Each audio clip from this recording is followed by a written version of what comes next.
তো তোমাদের দাদাভাই যতক্ষণ বাড়িতে আছে মানে জঙ্গলে জঙ্গলে ঘুরে বেড়াবে আর কোথায় কি খুঁত আছে সেটাকেই ঠিক করার চেষ্টা করে।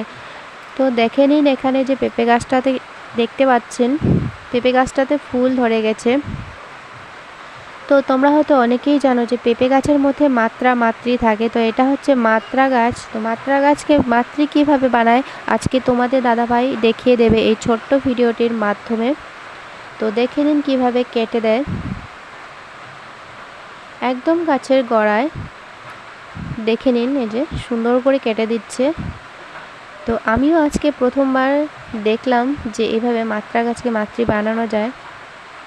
তো তোমরা যারা যারা দেখোনি, যারা যারা জানো না, তো দেখে নাও। এই যে দেখে নিন সুন্দর করে কেটে দিল তোমাদের দাদাভাই। তো আশা করছি ভিডিওটা ভালো লাগবে। তো ভালো লাগলে সবাই আমার পাশে থেকো, লাইক কমেন্ট করো। আমিও সবার পাশে আছি। ধন্যবাদ সবাইকে।